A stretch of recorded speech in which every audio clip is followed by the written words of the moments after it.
Rekan-rekan sekalian, pada hari ini kami akan memberikan keterangan yang terkait dengan kejadian yang terjadi pada hari Minggu 2 hari yang lalu.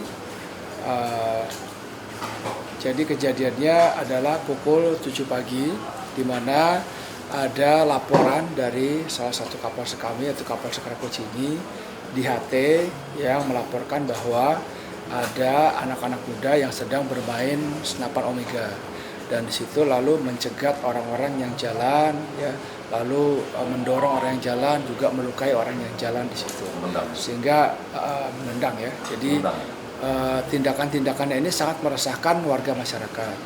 Nah, setelah itu salah satu anggota kami, Ibtu N, ya, itu langsung mendengar dan datang ke TKP.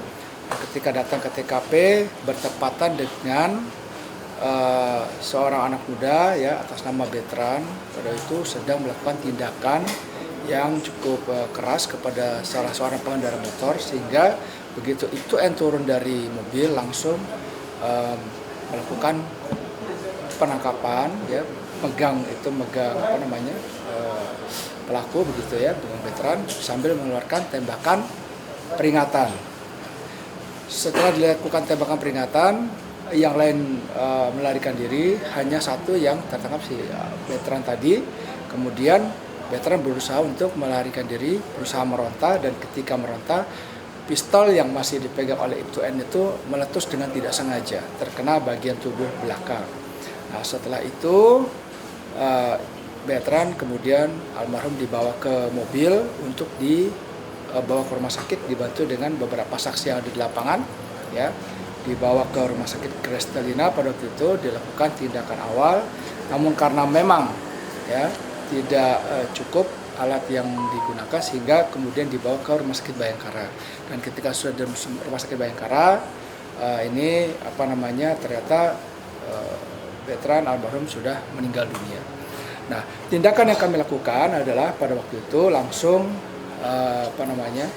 melakukan pengamanan, ya, terhadap Ibtu N, ya, langsung melakukan pemeriksaan pada hari itu juga, dan mengamankan senjatanya.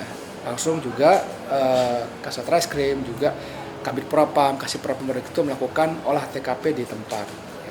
Dan untuk jenazah sendiri, sementara waktu itu menunggu otopsi, ya, karena waktu itu sedang ada otopsi salah satu korban juga.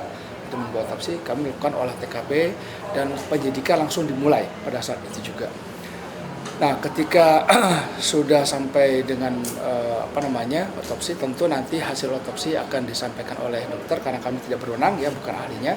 Tapi yang kami ketahui adalah bahwa korban memang meninggal karena letusan senjata yang tidak terprediksi oleh Ibtu N ke tubuh korban, gitu, ya, sehingga mengeluarkan darah yang cukup masif. Artinya darahnya cukup banyak, sehingga itulah yang mengakibatkan meninggal dunia. Tapi secara teknis, ya, itu nanti akan disampaikan oleh dokter forensik, dan hasil forensik kami masih belum menerima.